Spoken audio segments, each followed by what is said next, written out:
Donc bonsoir à tous, merci d'être présente avec nous, à nos représentantes et Elisea. Donc dans un premier temps, on va commencer par les présentations. Nassira, est-ce que tu veux commencer s'il te plaît? Avec plaisir. Écoutez, je suis ravie d'être parmi vous ce soir, aujourd'hui, pour vous présenter donc ce webinaire en compagnie de Julie et Elisea. Moi, je suis Nassira Djarboua, je suis chargée de promotion à l'international et je m'occupe précisément de la zone Afrique et Moyen-Orient. Voilà. À toi la parole, Julie. Très bien. Bonsoir à tous. Ravie d'être avec vous également. J'en ai certainement eu déjà de nombreux d'entre vous au téléphone où on a peut-être même eu l'occasion de se voir. Donc, eh bien, pour les autres, enchantée. Je m'appelle Julie Bouju. Je suis la chargée de promotion du bachelor, mais en France. Voilà, pour les résidents français. Donc, bien voilà, on va avoir l'occasion de vous dire tout ce qu'on n'aura pas l'occasion de se dire cette année sur les salons puisqu'ils sont annulés cause Covid. Donc, on va essayer de vous apporter un maximum d'infos et puis après, on sera disponible de manière individuelle par mail ou par téléphone. Elisea, notre étudiante qui nous accompagne ce soir, tu peux nous en dire un petit peu plus sur toi? Oui, alors bonjour, merci de tous être présents. Alors moi, je viens d'un cursus général, donc j'ai fait un bac scientifique. Bon, maintenant ça a un peu changé, ça s'appelle plus bac scientifique, mais bon, j'ai pris donc scientifique à l'époque. Et j'ai suivi le Bachelor International Business Administration. J'ai été diplômée donc l'année dernière et cette année, je poursuis en Master of Science en finance. Toujours à MBS. Très bien. Merci. Alors, il semblerait que certaines personnes n'aient pas le son. Je gère ça à côté, hein, pas de souci. Sur le chat, je vois qu'il y en a qui écrivent. Je vous invite à continuer la présentation. Pour information, la présentation est enregistrée, donc au pire, on aura l'occasion d'envoyer l'enregistrement. C'est à vous, mesdames.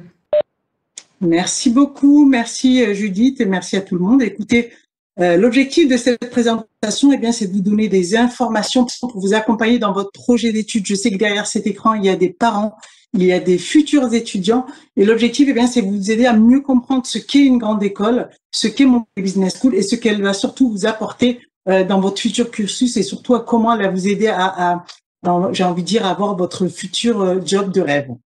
Donc MBS, Montpellier Business School, hein, c'est une grande école, ce qui signifie une prestigieuse business school. Et il faut savoir que la première business school au monde est une grande école et elle a été créée au cours du XVIIIe siècle. Et c'est un peu sur ce même modèle qu'ont été créées les prestigieuses universités ou écoles de commerce que vous pouvez connaître comme Harvard, Oxford ou encore des business schools anglaises ou américaines. Alors, elle a été fondée en 1897. C'est donc l'une des plus anciennes école de commerce qui a été fondée par la Chambre de commerce et d'industrie, donc à Montpellier. Et d'ailleurs, certains parents qui nous regardent ont peut-être rejoint cette école, non pas en 1897, j'ai des doutes, mais en tout cas, on peut-être rejoindre les bancs de Subdeco Montpellier, puisque c'était aussi ainsi que l'école s'appelait. Il faut savoir que Montpellier Business School n'est pas une école comme une autre, puisque c'est une association loi 1901, qui est donc une association à but non lucratif. Nous avons d'ailleurs le label ESPIG, qui signifie établissement d'enseignement supérieur privé d'intérêt général, et donc qui est reconnu d'utilité publique. Qu'est-ce que ça veut dire? Ça veut juste dire qu'en fait, on garantit la qualité de l'enseignement supérieur, donc, et qu'on garantit un caractère non lucratif. On n'est pas là pour gagner de l'argent et que notre gestion est désintéressée. Donc, tous les frais de scolarité sont automatiquement reversés dans tous les services et tous les cours que nous allons pouvoir vous offrir au cours de nos programmes. Alors, comme toutes les grandes écoles, nous sommes régulièrement classés dans la majorité des classements les plus importants, que ce soit en France ou à l'international. En France, on fait partie du top 15 des grandes écoles françaises. Alors, on a une vraie expertise, hein, c'est celle de l'alternance. On est école numéro 1 en alternance, puisque cela fait à peu près plus de 25 ans maintenant qu'on fait de l'alternance. Et pour nous, on le développe surtout parce que c'est un fabuleux moyen de financement et de professionnalisation de nos étudiants. Alors, notre école est moyenne, on peut le dire ainsi, puisque nous accueillons à peu près 3600 étudiants dans l'école. Mais tous ces étudiants ne sont pas là, pas tout le temps, puisque nous avons des étudiants qui sont en stage, d'autres qui sont en université partenaire étrangère, c'est-à-dire à l'étranger au cours d'un semestre ou d'une année à l'étranger. Et nous avons des étudiants qui font de l'alternance. Alors, nous avons aussi un campus qui est clairement international. Pourquoi? puisque nous avons 1200 étudiants sur le campus qui sont des étudiants internationaux qui viennent du monde entier, autant de Chine, d'Australie, du Canada, des États-Unis, Colombie, et aussi d'Afrique et aussi d'Inde. Voilà. Nous avons 60% de nos étudiants, de nos professeurs, pardon, qui sont des professeurs internationaux et nous pouvons permettre à nos étudiants de partir pour un semestre ou une année à l'étranger dans plus de 180 destinations. Alors, l'insertion professionnelle pour nous est notre, j'ai envie de dire, notre mission principale, puisque tout ce que nous mettons en œuvre dans notre institution, c'est pour s'assurer que nos étudiants puissent intégrer le monde du travail. En fait, on a 97% de nos jeunes diplômés, et je parle là du programme bachelor, qui vont intégrer en fait une entreprise dans les 4 à 6 mois suivant l'obtention de leur diplôme. Alors, c'est vrai qu'on va également leur permettre de développer un réseau professionnel et on va surtout le faire au travers de notre fabuleux réseau de diplômés d'étudiants qui sont en fait installés de par le monde, et également au travers d'entreprises partenaires avec lesquelles nous collaborons tous les jours. Alors, être étudiant, c'est pas uniquement apprendre, faire des stages, etc. C'est aussi prendre part à des associations étudiantes. Pour nous, c'est quelque chose d'extrêmement important puisque être étudiant, c'est aussi vivre une fabuleuse expérience étudiante. Et nous avons 16 associations étudiantes au sein de l'institution. Et d'ailleurs, puisque nous avons une étudiante parmi nous, je vais demander à Elisea, puisque tu as été étudiante, est-ce que tu peux nous parler de ton expérience en tant qu'étudiante et surtout avec les associations donc les business school, pardon? Alors oui, donc personnellement, j'ai pas fait partie d'associations, mais c'est les associations qui gèrent un peu la vie à MBS au niveau des sorties, que ce soit le séminège ou même les soirées étudiantes ou autres. Ça permet, enfin, on a pas mal d'associations qui touchent un peu tout, que ce soit le sport ou même comment on appelle ça, comme aux États-Unis, je sais plus le nom, si vous pouvez m'aider, je sais plus. C'est les pom-pom girls. Les cheerleaders, les pom-pom girls qui accompagnent les équipes sportives, tous les sport co sont représentés, elles les accompagnent sur tous les matchs interuniversitaires ou inter-écoles. C'est ça, donc c'est vraiment assez varié et ça, c'est pas mal de rentrer là-dedans, ça permet d'avoir de toucher un peu à tout, que ce soit la gestion ou même à la relation avec les autres. Ça nous permet assez de gérer pas mal de choses et c'est eux qui font que la vie au sein d'MBS est très agréable. Très bien, je te remercie. Alors, on va continuer puisque effectivement, dans vos recherches, vous allez vous retrouver, et je le sais en tant que parent, j'en ai plusieurs au téléphone, vous allez vous retrouver face à une multitude d'informations, un choix énorme en termes d'écoles, de filières et pour vous, je me doute, vous allez entendre parler d'accréditation, de visa, de classement, et je pense que voilà, l'objectif ici, c'est aussi de vous apporter des éléments pour mieux les comprendre. Alors, pour vous donner un petit peu un panorama, il faut savoir qu'en France, vous avez à peu près 275 écoles de management. Alors, on peut les appeler écoles de management, de gestion, de commerce. Toutes ces écoles vont exactement vous former pour plus ou moins la même chose. Il faut savoir que seules 38 de ces écoles sont appelées des grandes écoles. Il s'agit là, en fait, des 38 meilleures écoles sur les 275. Ces écoles font partie de ce qu'on appelle la conférence des grandes écoles, d'accord, et vont vous proposer différents programmes. Alors, il est important de savoir que pour chaque niveau de diplôme, il faut que celui-ci soit visé pour avoir une reconnaissance, une garantie de sa valeur et de son prestige.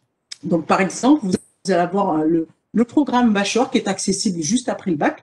Il est important que ce diplôme soit visé et qu'il vous permette d'obtenir au bout des 3 années, d'obtenir ce qu'on appelle le grade de licence. D'accord? C'est une vraie garantie de niveau de diplôme. Même chose pour le programme Grande École. Nous avons à Montpellier Business School un programme qui est visé et qui aussi comporte, qui vous permet en fait, d'obtenir le grade de master. Ensuite, vous avez, alors ces visas et ces grades, ce sont ce qu'on appelle des accréditations dites nationales. Ensuite, vous avez des accréditations internationales. Ces accréditations sont par exemple les plus importantes, d'accord? AACSB, qui est une accréditation américaine, EQUIS, qui est une accréditation européenne, et ensuite, vous avez ANBA, qui est une accréditation anglaise. Donc là, en fait, c'est vraiment une reconnaissance au niveau international et qui vous garantit qu'en fait, vous avez là affaire à une prestigieuse institution. Pourquoi? Parce que le fait d'obtenir ces 3 accréditations, ça signifie que l'école a répondu à toutes les exigences de ses accréditeurs. Et quand on a ces 3 accréditations, eh bien, on devient une institution triple couronne. Et il y en a vraiment très peu dans le monde, puisqu'on fait partie du petit réseau d'écoles triple couronne qui existe en France et de par le monde. D'accord. Ensuite, il y a ce qu'on va appeler les classements. Alors, les classements, eh bien sûr, vous allez en trouver dans tous les magazines et vous allez les retrouver surtout par catégorie de diplômes. Donc, il est bien important de les comprendre. Le plus prestigieux d'entre eux étant, en tout cas au niveau international, le Financial Times. Ça signifie que sur les quelques 180 000 écoles de management dans le monde, eh bien, on a sélectionné les 90 meilleurs masters au monde. Et là, on peut le dire, Montpellier Business School est plutôt bien classé. Alors, pour ces classements, moi, je vais vous recommander de regarder les critères sur lesquels les écoles sont classées pour faire votre propre classement. Parce que ce qui est important pour vous, il faut que vous identifiez ces critères-là. Si, par exemple, est-ce que c'est l'insertion professionnelle? Est-ce que c'est l'excellence académique? Ou est-ce que, par exemple, ça pourrait être l'international?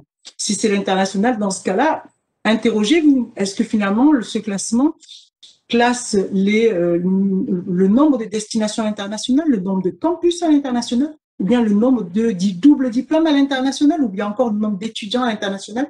Donc voilà, tout ça pour vous dire que, bien évidemment, il faut les regarder, ces classements, mais essayer de conserver quand même une forme de recul pour bien analyser. Et ce que je vous conseille par-dessus tout, c'est surtout de vous faire votre propre classement. Voilà. Donc maintenant, les avantages d'une grande école, c'est qu'elles vont vous former, à plusieurs métiers. Alors, on va vous préparer pour l'un des métiers de l'organisation d'une entreprise et pour 87% des métiers qui existent dans une entreprise. L'objectif, c'est que vous allez pouvoir vous retrouver dans une grande petite entreprise privée, publique, peut-être même créer ou bien reprendre une entreprise, d'accord? Vous allez pouvoir travailler dans tous les secteurs d'activité, que ce soit l'industrie, le service, le luxe, l'humanitaire ou même l'éducation. En fait, le but de l'école, c'est vraiment de vous faire découvrir dans l'école et au travers des programmes d'études et au travers des stages et des rencontres avec l'entreprise, ces différents métiers, d'accord? En fait, si peut-être que Elisea, est-ce que tu peux nous dire, toi, par exemple, quand tu étais en terminale, tu t'es retrouvé exactement dans la même situation que les personnes les étudiants qui nous regardent aujourd'hui. Eh bien, les raisons pour lesquelles toi, tu as choisi d'intégrer le bachelor dans une grande école? Alors, j'ai choisi d'intégrer le bachelor dans une grande école parce que au niveau de la fac, je savais que c'était des amphis, on était beaucoup et j'apprenais pas mal de pas être assez suivie, d'être un peu livrée à moi-même, etc. Alors que je trouve que dans une grande école comme MBS, on était vachement les cours sont pas faits comme à la fac et on avait une plus grande opportunité au niveau de l'embauche après. Et ça me l'a beaucoup, ce que je dis est vrai parce que lors d'un de mes stages, on me l'a dit. On m'a dit, on voit la différence avec quelqu'un. J'étais en stage avec une autre personne qui venait d'une fac et on m'a dit, on voit la différence entre quelqu'un qui vient d'une fac et quelqu'un qui vient d'une école, d'une grande école parce que votre manière de l'approche au travail n'est pas la même. Très bien, merci. Alors, et c'est vrai ce que Élisée raconte, c'est vrai que quand on est dans une grande école, notre objectif principal, je vous disais, est de vous préparer au monde professionnel. Et pour le faire, en fait, on va utiliser 3 axes, 3 dimensions.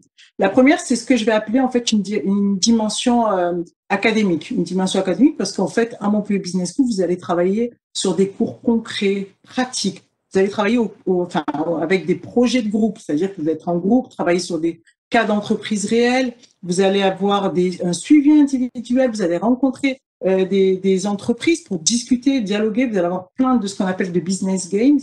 Et en fait, on va travailler non pas simplement sur le savoir-faire, mais aussi sur le savoir-faire et sur le savoir-être, puisqu'on va développer également des soft skills. Autre chose, on va également vous apporter ce qu'on appelle une dimension internationale. La dimension internationale, vous allez l'acquérir parce que vous allez être déjà en immersion avec des étudiants internationaux qui viennent du monde entier.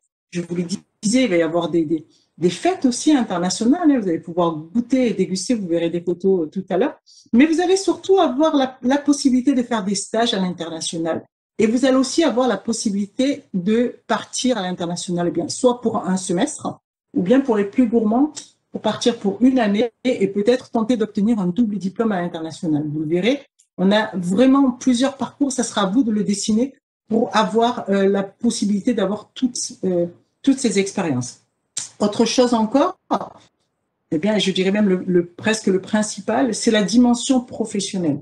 Notre objectif est véritablement de vous apporter un réseau professionnel, c'est-à-dire des contacts avec des entreprises, et vous allez pouvoir les rencontrer au travers de stages, bien sûr, mais aussi au travers d'ateliers d'orientation et aussi au travers de différentes conférences, etc., qu'on peut organiser au sein de l'école.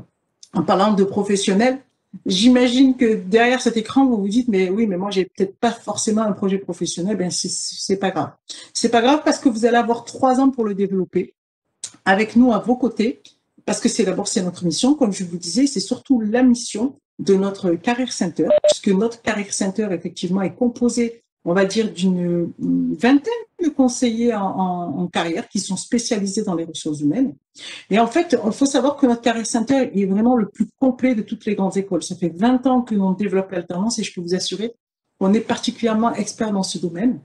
Alors, l'objectif, en fait, c'est de favoriser l'employabilité. Et pour ce faire, en fait, ils vont tout mettre en œuvre pour développer le réseau professionnel. Donc, vous allez avoir bien sûr le réseau des diplômés, ce qu'on appelle le réseau des alumni, mais vous allez avoir aussi des tas d'événements qui vont être organisés, des offres de stage qui vont vous être proposées, des ateliers, et même des entreprises qui viennent sur le campus pour vous rencontrer et pour vous faire passer en fait même des entretiens de recrutement pour des stages, pour des alternances et peut-être même pour des jobs, puisque effectivement, vous allez obtenir un diplôme qui est recherché par les entreprises qui vont vous permettre de travailler en France, à l'international.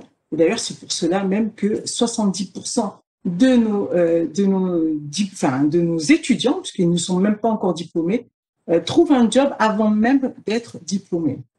D'ailleurs, Elisa, puisque tu as réalisé ton bachelor à Montpellier Business School et que tu as eu la chance de faire des stages. Est-ce que tu peux nous parler aussi de ce coaching, de vraiment de cette présence des entreprises et de cet accompagnement du coup? Oui, durant en fait toutes les 2 premières, moi j'ai passé que 2 ans du coup à MBS parce que j'ai fait le programme échange international, mais durant les 2 ans on a des ateliers où c'est qu'on va nous aider, que ce soit le CV, la lettre de motivation, à trouver nos idées de projets d'orientation. Ça va s'affiner. Après, durant les stages, à MBS, on nous pousse beaucoup à faire de stages et ça va vous permettre, même si vous êtes perdu vous ne savez pas à l'heure d'aujourd'hui ce que vous voulez faire, avec les stages, en fait, vous allez trouver. Moi, je savais pas et j'ai pu faire 3 stages qui m'ont permis d'affiner mon choix et maintenant, je sais ce que je veux faire. Mais grâce à ces stages, parce que je suis partie pour faire du marketing. Quand je suis rentrée à MBS, je voulais travailler dans le marketing et lors de mon premier stage, j'ai compris que le marketing, c'était pas fait pour moi. Donc, heureusement, parce que si on nous avait pas poussé au Career Center à avoir de l'expérience pour ensuite rentrer dans le monde du travail, j'aurais fait mes études, je serais partie dans le marketing et j'aurais pas été épanouie. Merci. Je vais interrompre entre guillemets. Je rebondis sur ce qu'a dit Elisea. C'est vrai qu'on a pas mal d'étudiants ici qui sont en terminale ou en tout cas au lycée et qui savent pas forcément ce qu'ils veulent faire. Sachez que c'est normal, à votre âge, de ne pas forcément savoir. Moi-même, il y a quelques années, je ne savais pas. Donc c'est normal et c'est aussi ça le but d'une grande école, c'est de vous accompagner, comme a dit Nassira, dans votre projet professionnel. Nous allons vous aider aussi parce qu'il y a quelqu'un qui a posé cette question, donc j'en profite, à trouver votre alternance. Nous avons une équipe qui est spécialisée dans ça pour vous coacher, notamment pour les outils tels que le CV ou la lettre de motivation. Pour certains, vous allez chercher votre première expérience professionnelle et nous serons là pour vous accompagner. On va aussi vous mettre en contact avec nos différents partenaires.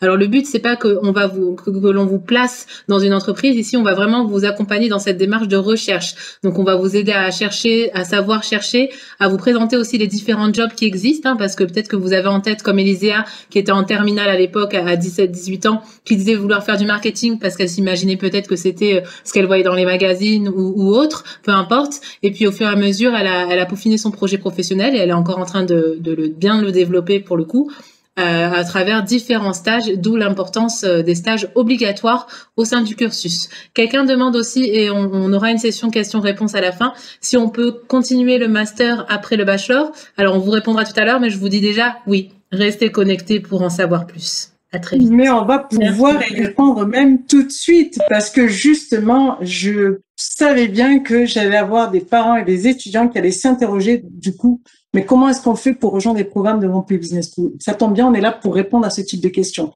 Eh bien, tout de suite après le lycée, une fois que vous avez obtenu votre bac, eh bien, vous avez la possibilité d'intégrer le programme Bachelor. C'est un programme qui s'est fait sur 3 ans. Vous allez avoir une description complète de ce programme aujourd'hui. Voilà. Alors,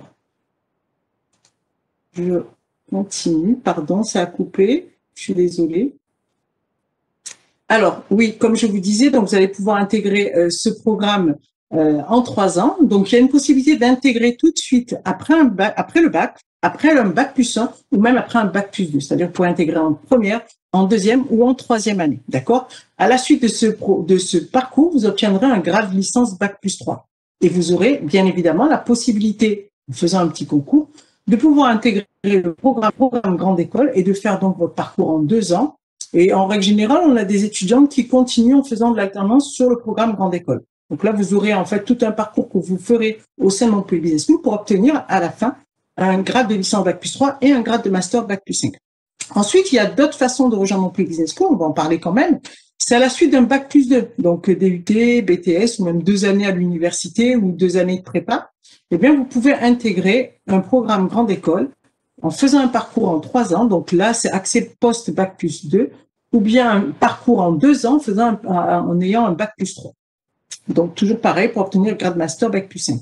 Et ensuite, on a un troisième programme qui sont des programmes Master of Science, qui sont des programmes hautement spécialisés, qui sont accessibles en bac plus 3 et en bac plus 4. Ce sont des programmes courts et spécialisés.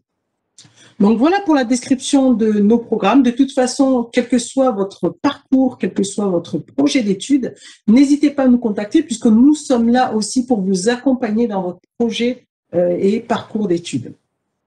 Donc, toi, Elisea, justement, à ce propos, quel est le parcours que tu as choisi d'effectuer au sein de Montpellier Business School? Alors moi, du coup, j'ai fait le bachelor directement après le lycée.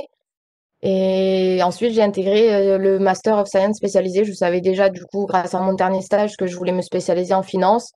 Et vu que j'avais déjà fait le bachelor, j'ai voulu directement aller dans la finance et arrêter la globalité, parce que j'avais déjà choisi, je sais ce que je veux. Je suis sûre de moi. Donc là, c'est Master of Finance et donc c'est que des cours en finance spécialisés et en anglais. Donc voilà. Très bien, merci beaucoup, Elisea. Eh bien, à présent, je pense qu'il est temps peut-être de découvrir le campus en images. Julie, est-ce que tu veux bien nous présenter le campus?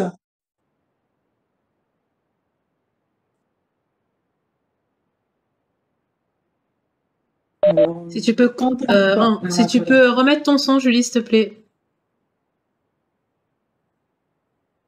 Alors, je vais voir si je peux le faire. Pardon, excusez-moi, j'ai un petit souci de micro. Vous m'entendez? Tu ne voulais pas nous parler, Oui. nous avons bien compris. J'étais à faune, malheureusement. Alors, voilà, on va faire une petite visite virtuelle. Sachez que la JPO cette année va avoir lieu en virtuel, puisqu'on n'aura malheureusement pas l'occasion de vous recevoir en physique sur le campus, puisqu'il est impossible pour nous de recevoir autant de monde vu les conditions sanitaires. Donc, je vous en dirai plus à la fin, mais dès maintenant, voilà quelques images pour vous présenter le campus.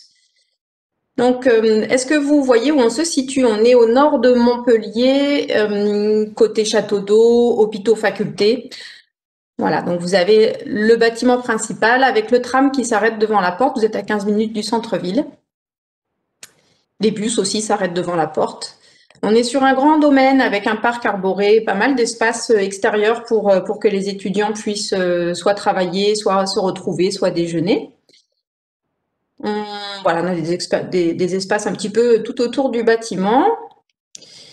La cafétéria qui vous permet évidemment de déjeuner, mais c'est aussi un espace de travail puisqu'on va vous donner beaucoup de travaux à faire en groupe.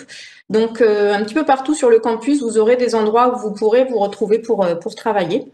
Donc, la cafétéria en fait partie. C'est un espace vraiment très, très apprécié, des étudiants et du personnel d'ailleurs. Vous avez le foyer, là, c'est plutôt l'espace détente, avec baby-foot, etc. C'est là où sont logés les sièges des associations, également les bureaux.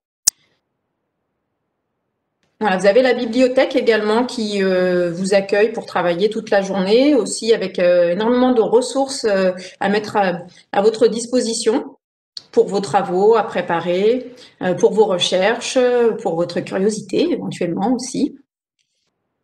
Voilà, ces espaces de coworking, un petit peu à la Google, voilà, des espaces très sympas pour vous permettre de vous retrouver et de travailler, parce que là, vous voyez en dehors des transats, vous avez aussi des salles de réunion avec des tableaux, le Wi-Fi pour l'imprimante, etc. Donc, vous êtes dans de bonnes conditions pour travailler sur le campus. Alors voici l'amphi. Alors vous n'aurez pas de cours comme à la fac par exemple où toute la promotion sera en cours dans l'amphi. Les cours sont dans des petites salles puisque vous êtes en classe. La promotion est divisée en classes. Donc l'amphi nous sert surtout aux réunions de rentrée, aux réunions d'intégration, aux conférences quand on a une entreprise qui vient nous présenter des opportunités et puis voilà des intervenants qui viennent vous rencontrer. Ça se passera dans l'amphi. Voilà, ça c'est la partie hall qui peut avoir plusieurs fonctions. Là, on est en mode plutôt entreprise où on va faire venir des entreprises pour vous rencontrer et faire du job dating. Donc, vous pouvez faire des entretiens sur toute la journée et rencontrer plusieurs entreprises la même journée. Et puis, il peut avoir un petit côté beaucoup plus festif. Là, en l'occurrence, il s'agit de la journée internationale où tous les étudiants internationaux du campus vous font découvrir alors aussi bien leur spécialité culinaire que leurs traditions, leurs coutumes. Ils vous parlent de leur pays. Tout ça pour vous donner envie de peut-être partir à votre tour dans ces pays-là et choisir vos destinations à l'étranger.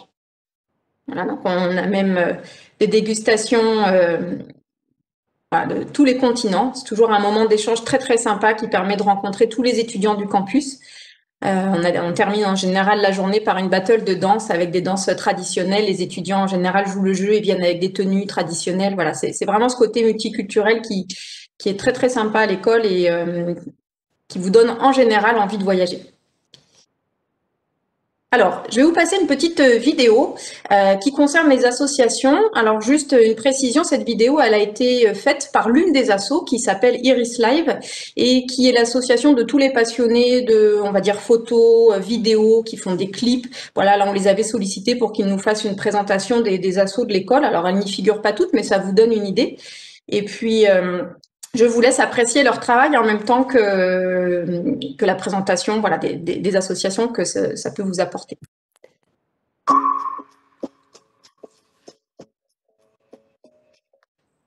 Ah, ça bloque, on dirait. Je relance. Passe pas. On dirait qu'elle passe pas, c'est ça? Vous m'entendez? On t'entend, il semblerait qu'elle bug. Oui. Bon, c'est pas grave, après on peut continuer. On commence à avoir pas mal de questions et j'en suis ravie sur le chat concernant les modalités de concours, etc. Sachez que Julie et Nassira et Élisée ont prévu de parler de tout ça. Là, on va passer à la partie programme. Donc, il y aura le programme francophone, anglophone, 2+2, etc. Ne vous inquiétez pas, ça arrive. Et voilà. Idem pour les modalités d'admission. Et concernant la petite vidéo qu'on n'a pas pu voir puisqu'elle ne passe pas, vous pouvez la retrouver sur le site internet de l'école. Voilà, donc on va revenir à des choses un peu plus concrètes et de plus en plus d'ailleurs techniques. Alors le bachelor, on l'a dit tout à l'heure, c'est un diplôme visé par l'État. Donc vous êtes certain d'avoir un diplôme reconnu, vous permettant une très bonne insertion sur le marché du travail, mais également de poursuivre en master. Vous aurez forcément un concours pour intégrer un master, que ce soit dans notre école ou dans une autre école. Mais en tout cas, grâce à ce visa, vous pourrez postuler où vous le souhaitez. Et je le précise pour certains, peut-être que vous ne le savez pas, ce visa vous permet aussi de demander les bourses du Crous. Donc ça, pour les parents que ça intéresse, évidemment, c'est étudié par le Crous directement. La demande se fait dès le 15 janvier jusqu'à environ le 15 mai. Sur le site du Crous, vous pouvez faire une demande de bourse qui aide pour le logement en général. Et puis les classements, donc on l'a vu, le bachelor est très très bien classé, il est toujours dans le top 3 ou top 5 des classements français.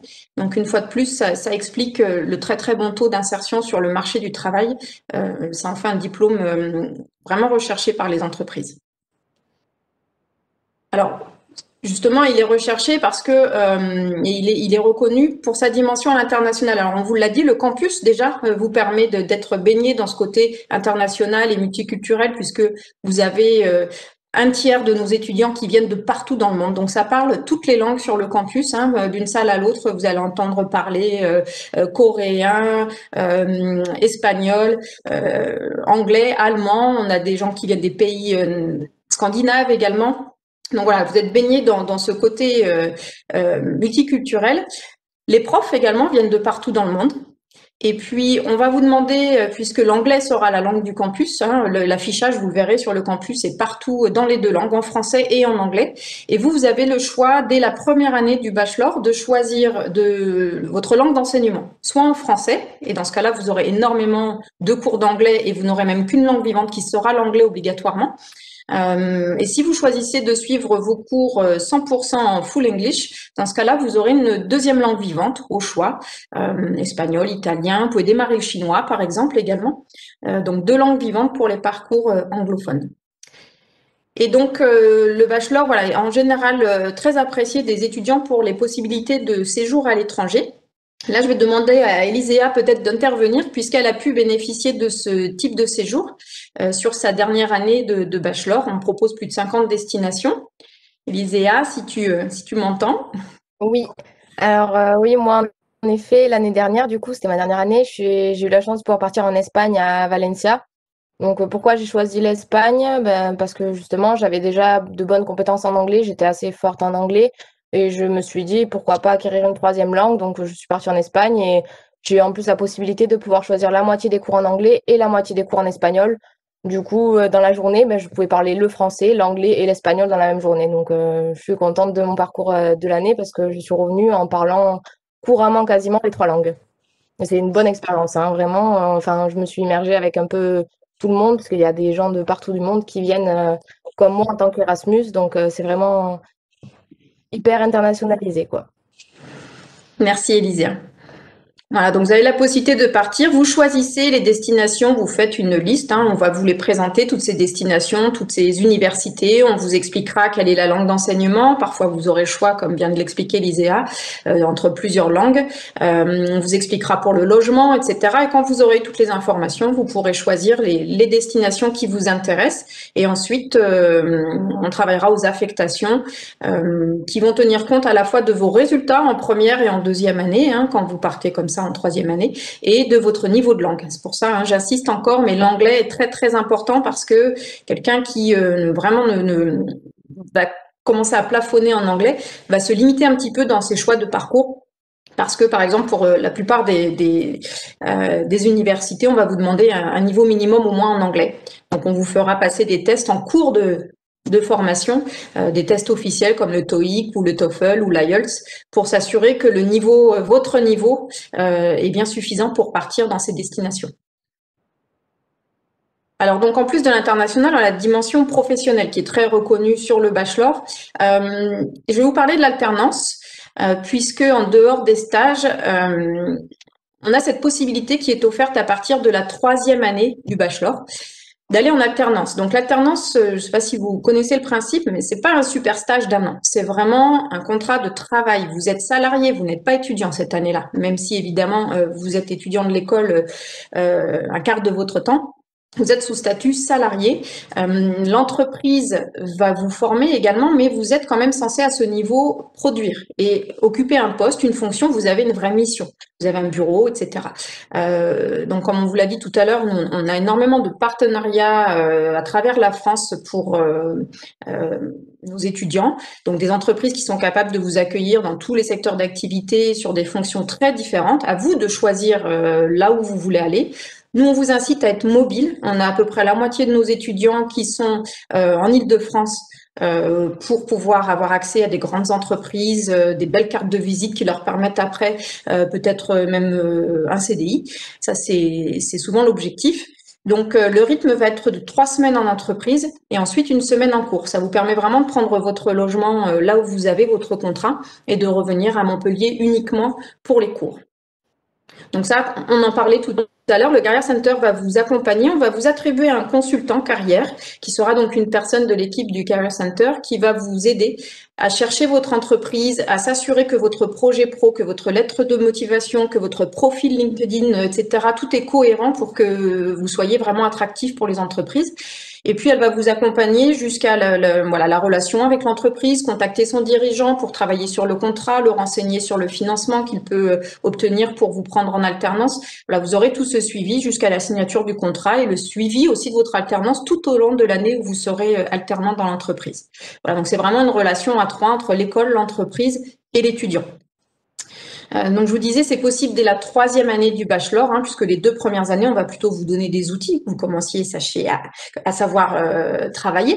Et ensuite, vous pourrez continuer en master, en programme grande école. Vous pourrez même chez nous faire les 2 années du programme grande école en alternance. Ce qui fait qu'on a des étudiants qui, dès le départ, se projettent en bac plus 5 et vont faire les 2 années en cours sur le bachelor, avec peut-être une ou plusieurs expériences en séjour à l'étranger, mais qui ensuite vont tout terminer en alternance. Donc, ça fera 3 années d'alternance sur un bac plus 5, ce qui fournit d'ailleurs un excellent moyen de financement puisque c'est l'entreprise qui finance votre scolarité et vous êtes rémunéré pendant ces années-là. Alors, je vous ai précisé là un salaire entre 800 et 1100 euros. Il y a plusieurs critères, ce sont des seuils qui sont fixés par la loi sur la professionnalisation. Le critère, ça va être l'âge, votre niveau d'études, etc. Donc, grosso modo, on est entre 800 et 1100 euros en année de bachelor. Et puis, on a en master, en programme grande école, des salaires qui parfois, dans le secteur bancaire par exemple, ont des conventions où les alternances ont à 1500, 1600 euros net. Ça, c'est assez fréquent. Voilà, et ça va dépendre aussi des régions, mais en tout cas, voilà, vous aurez une rémunération en plus du financement de votre scolarité, ce qui permet pour ceux qui voudront faire des prêts étudiants de pouvoir commencer à rembourser lorsque vous êtes alternant et donc encore en études. Alors, maintenant, on va passer à la partie des cours. Alors, les cours... Julie, je me permets, pardon, oui. 2 secondes, je t'arrête juste.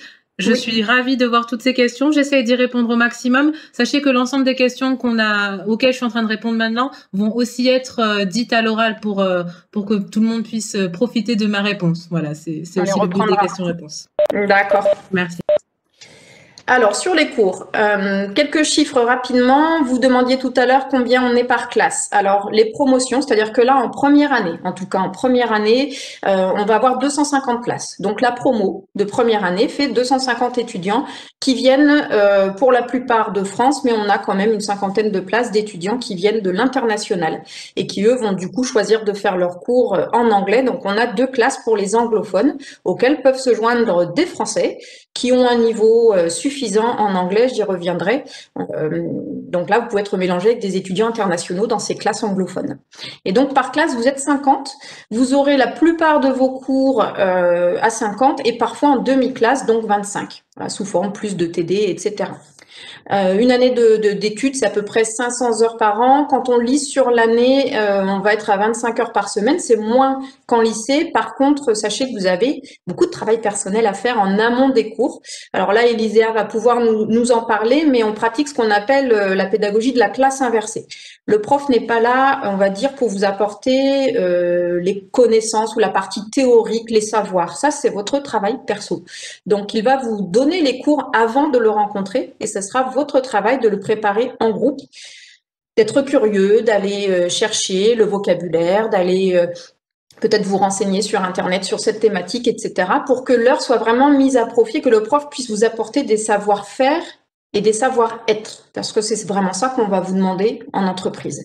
Donc, gardez un côté le plus pratique possible au cours et le moins théorique pour que, voilà, on profite au maximum de ces profs qui sont pour la plupart des professionnels également à côté et qui donc vont pouvoir vous parler de leur métier. Donc, Elisea, je ne sais pas, toi, en termes de matière, est-ce que tu peux nous en dire un peu plus? Alors, je vais vous afficher toutes les matières qu'on trouve au cours des 3 années. Elisea, si tu peux nous parler un peu de ces cours, les matières préférées, les tiennes en tout cas. Bon, moi, je les ai un peu toutes appréciées. Après, moi, je suis partie dans la finance, donc la finance, j'apprécie beaucoup. Mais c'est vrai que je reviens à ce qu'elle dit Julie, c'est vraiment ce qui m'a plu, moi, à MBS, c'est totalement, ça n'a rien à voir avec le lycée où on écoute le prof, on doit enregistrer, apprendre par cœur et recracher ce qu'on sait. À MBS, c'est vraiment, on apprend en amont, on va avoir sous forme de vidéo ou sous forme juste de PowerPoint. Et en arrivant en cours, on va nous demander de travailler en groupe ou individuellement. Et ensuite, on va présenter au professeur ce qu'on a fait et ensuite on va revenir sur les points où on n'a pas compris. Donc c'est vraiment enrichissant dans le sens qu'on on a déjà toutes les questions, on a assimilé le cours sans forcément avoir eu le prof qui va nous parler et on doit apprendre comme du bashing. Non, on va assimiler sans s'en rendre compte en écoutant le prof qui va nous faire en amont le travail en nous faisant faire un travail personnel ou en groupe et ensuite on va approfondir avec lui sur les problèmes qu'il a vus durant la classe qu'on n'a pas assimilés. Donc c'est vraiment une méthode de l'apprentissage à l'américaine, comme on pourrait dire, mais qui est vraiment utile si vous aimez pas le bashing comme on peut avoir au lycée, où c'est vraiment du cours et recracher, quoi. Oui, on va d'ailleurs avoir, alors il n'est pas précisé ici, mais dès le premier semestre de première année, un cours qui s'appelle Apprendre à apprendre.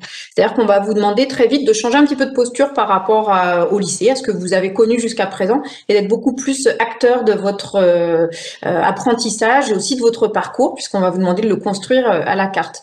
Donc vous voyez, dès la première année, en sortant terminale, vous allez avoir des matières très différentes, c'est ciblé entreprise, tout est concret et vous pourrez ensuite aller en stage pour voir sur le terrain ce que donne tout ça, toutes ces matières en fonction de ce qui vous intéresse. Je voudrais faire un petit focus parce qu'on nous demande souvent, là je sais qu'on a des premières et des secondes avec nous, qui nous demandent par rapport à leurs options, oui, est-ce qu'il faut prendre maths, est-ce qu'il faut prendre maths expert, scientifique, etc. Alors nous, on a aucune exigence en termes de série du bac ou d'options. Donc, prenez ce qui vous intéresse là au lycée. Évidemment, vous avez compris, l'anglais, c'est important. Si vous prenez économie, géopolitique, etc., bien sûr, vous serez dans les thématiques. Mais en tout cas, pas de problème si vous n'avez pas pris de matière scientifique. En tout cas, les maths, je sais que j'ai souvent cette question sur les maths. Elisea, en termes de maths, tu nous dis un petit peu quel niveau, est-ce qu'il y a besoin d'avoir fait maths expert en terminale pour suivre les cours? Non, enfin personnellement après moi j'avais fait scientifique, mais j'ai plein d'amis à moi qui sortaient de bac technologique même, ou même ES et qui étaient pas vraiment. Les ES par exemple étaient plus forts en maths que ce que moi je pouvais être, parce que on part en fait au même niveau que tout le monde et on apprend, on repart à zéro et on apprend au fur et à mesure. Enfin, c'est plus des statistiques ou des choses comme ça, et si on touche la comptabilité, on va repartir à zéro et non vraiment c'est totalement faisable, hein. Moi j'avais pas fait d'économie du tout, j'avais pas fait de tout ce qui est comptabilité, etc. Et je m'en suis très bien sortie. Il suffit d'écouter le cours et enfin, le professeur s'adapte à tout le monde pour remettre tout le monde au même niveau, hein. Voilà, sachez que quelle que soit donc la série du bac ou les options que vous aurez choisies, pour tout le monde, toutes ces matières vont être vraiment nouvelles. Éventuellement, les STMG auront déjà des petites bases en comptabilité et marketing, mais voilà, on va reprendre. Tout le monde sera sur un pied d'égalité en première année. Voilà, donc première année, deuxième année, troisième année, vous voyez des cours à chaque fois dans tous les domaines. L'objectif, c'est qu'en bachelor, on vous ouvre vraiment l'éventail de toutes les disciplines de l'entreprise, que vous touchiez à tout, que vous ayez déjà de bonnes bases et vous finirez du coup polyvalent. C'est ce qui fait votre valeur sur le marché du travail déjà à bac+3. C'est qu'on peut vous confier un projet et que vous savez en gérer la dimension financière, commerciale, le marketing, l'événementiel, etc. Donc c'est vraiment ce qui est recherché par les entreprises. Et si vous voyez déjà des matières qui là vous intéressent, sachez que c'est à partir du niveau master, donc programme grande école, qu'on va refermer l'entonnoir et vous demander de choisir des spécialisations. Et là, on part du principe qu'en sortant de terminale, si on vous parle de marketing, vous avez peut-être une idée, oui, c'est la pub, mais il y a beaucoup de métiers différents dans le marketing. Donc ça, on va vous apprendre à les découvrir et puis ensuite, vous pourrez faire des choix, mais au fur et à mesure, en avançant dans vos années d'études. L'orientation, elle ne s'arrête pas là à vos choix dans Parcoursup. Nous, on se donne encore 3 ans sur le programme du bachelor pour continuer cette orientation. Alors, je vous ai dit, on va vous demander d'être beaucoup plus autonome dans la gestion de votre parcours, d'être beaucoup plus acteur. Et on va vous proposer un menu à la carte avec plus ou moins d'options professionnelles, plus ou moins d'options d'échange à l'international. Et ça sera à vous de mettre ce qui vous intéresse dans votre parcours en fonction de vos centres d'intérêt, de vos opportunités également. Donc là, ce tableau, bon, le but, c'est pas de rentrer dans chacune des cases. Vous avez vu qu'on part sur 3 années. Donc, vous choisissez parcours en français, parcours en anglais. Ça, j'en ai parlé tout à l'heure. Alors, vous voyez, en foncé, pour vous aider à y voir plus clair, en violet foncé, ce sont les matières plus professionnalisantes. Les stages, les projets entrepreneurs, puisque vous pouvez être accompagné pour une création d'entreprise. Si vous avez une idée ou ne serait-ce qu'une envie d'entreprendre quelque chose, vous pouvez l'intégrer à vos cours. Et puis, l'alternance, donc, en dernière année. Et en jaune, vous voyez, sont les séjours à l'étranger, donc soit sur un semestre, dans ce cas-là, c'est Erasmus, ce sera en Europe, soit vous pouvez faire une année complète en dernière année avec possibilité de valider le diplôme étranger, c'est ce qu'on appelle un double diplôme. Voilà, donc là, ces parcours-là, c'est vous qui choisirez année après année ce que vous voulez faire. En aucun cas, là, maintenant, en terminale, on va vous demander de nous dire tout de suite à l'inscription pour septembre si vous voulez faire l'alternance en dernière année. On verra ça au fur et à mesure. Donc, la seule chose qu'on va vous demander, si vous êtes admis au concours, si vous voulez rentrer chez nous, c'est à la rentrée de septembre en première année, est-ce que vous voulez faire vos cours en anglais ou en français? Et le reste, on vous présentera les options au fur et à mesure et vous choisirez au fur et à mesure. Alors, notez, première année, déjà, vous avez un stage de 2 à 4 mois. Hein, les cours vont démarrer en septembre. Vous aurez cours jusqu'en avril. Et pour mai et juin, ce sera stage obligatoire. Et vous pourrez continuer même juillet et août ou faire 2 stages. Voilà, ça, c'est vous qui voyez. Vous voyez où vous voulez faire le stage et dans quel pays, puisque ça peut être à l'étranger. Et vous pouvez être accompagné par le Career Center.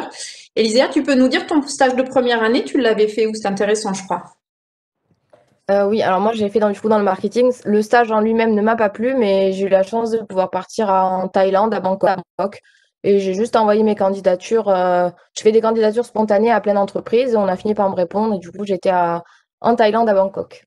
D'accord, donc premier stage à l'étranger. Et ensuite, tu as fait d'autres stages, puisque comme tu as dit, tu pensais que le marketing, ça allait être quelque chose pour toi. Finalement, ça t'a pas plu. Et donc, tu as fait des stages dans d'autres domaines. Tu peux nous dire un petit peu Oui. dans quel secteur tu as fait tes stages?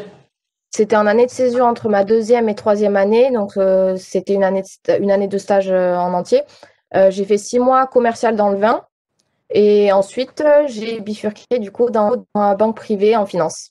Et c'est là que j'ai su que c'était ma voie. Mais du coup, voilà, donc dans les 3 stages, j'ai fait 3 domaines différents pour enfin trouver ma voie. Heureusement que j'ai pu en faire plusieurs. Voilà, donc c'est ce que je vous disais, l'orientation, elle dure sur ces 3 années, mais parfois, c'est ce dont on a besoin de tester plusieurs disciplines pour savoir un peu là où on s'épanouira le plus pour sa carrière professionnelle. Très bien. Alors, tu parlais d'année de césure. Je ne sais pas si vous connaissez le principe, vous en entendez parler souvent juste après le bac, puisque dans Parcoursup, vous avez une case à cocher pour les années de césure. Sachez que vous pouvez en faire une pendant le cursus. Donc, ce sera toujours entre la 2e et la 3e année.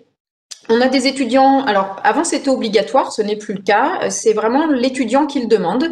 Et donc, ça sera pour faire par exemple un stage à l'étranger si vous pensez que vous manquez encore un petit peu d'expérience à l'étranger ou d'expérience professionnelle tout court.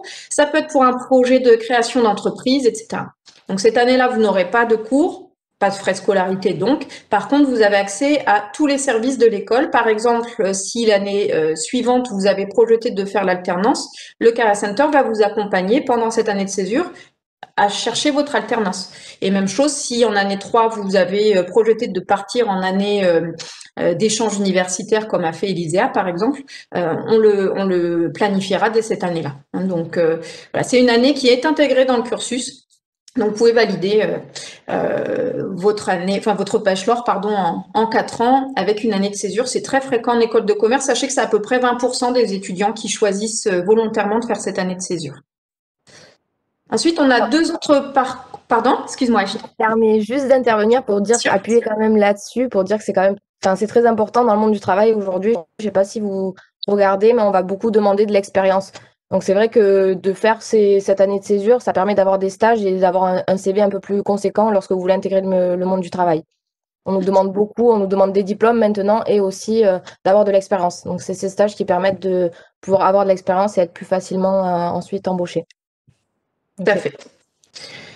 Donc, on aura ensuite deux parcours beaucoup plus ciblés sur les échanges internationaux. Donc, le parcours global vous propose 18 mois sur Montpellier avec des enseignements en anglais, des stages aussi également. Et ensuite 18 mois, soit donc en Angleterre, soit en Amérique latine, soit en Europe. On aura 2 universités, ça peut varier. On va avoir peut-être un pays scandinave et puis un pays de l'Est. Voilà, c'est assez variable. Et puis une piste en Asie aussi, parce qu'on a vraiment des étudiants qui parlent le chinois, qui ont appris le chinois, qui ont envie d'aller travailler en Asie. Donc là, ce sera 18 et 18 et ce sera forcément du double diplôme. Donc les cours que vous suivez là-bas valident évidemment le diplôme français, mais en plus valident leur diplôme.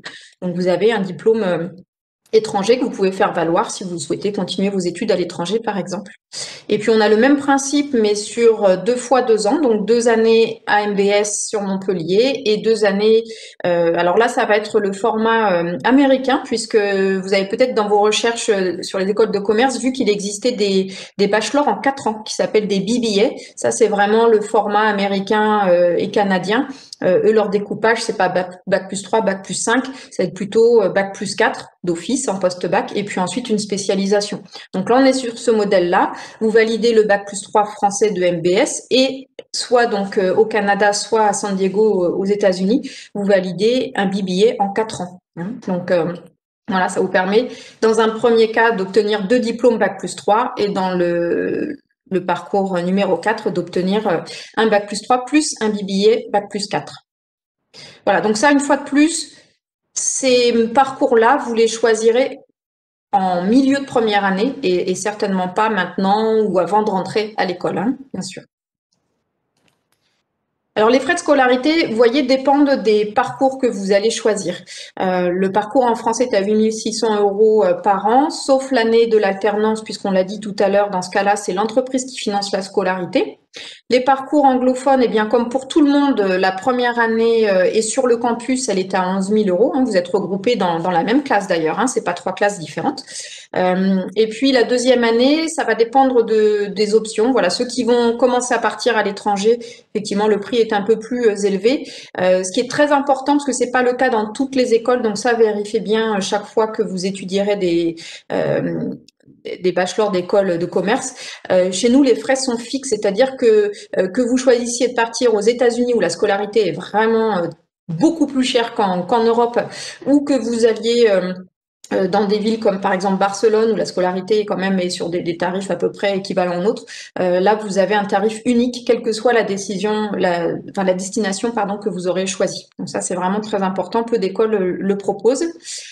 Et concernant le financement, donc on parlait tout à l'heure, bourse du Crous, etc. Ça, ce sont des démarches que vous avez à faire de votre côté. Mais si on peut vous aider, alors on a des partenaires bancaires, vous trouverez tout ça sur notre site internet, qui font des prêts étudiants et parfois différés. Donc vous pouvez commencer les études et puis vous ne remboursez que lorsque vous êtes en alternance ou salarié. Voilà, donc ça c'est un principe. C'est vrai qu'on est habitué en France à l'école gratuite, à la fac gratuite, mais c'est vraiment pas le cas dans tous les pays. Et voilà, des moyens existent au niveau bancaire. Et puis après, pour les familles qui pourraient prétendre aux bourses, sachez qu'on a, nous, une équipe ici à disposition. On demande juste à l'étudiant d'avoir déjà passé le concours et d'être admis pour ensuite prendre rendez-vous avec cette équipe qui pourra au cas par cas regarder vos situations familiales, financières et éventuellement vous renseigner sur les bourses qui sont possibles, les prêts. Voilà, on a une fondation également. Donc, ça se fait après la partie concours. Voilà. Alors, l'après-bachelor, on l'a dit tout à l'heure, un excellent taux d'emploi.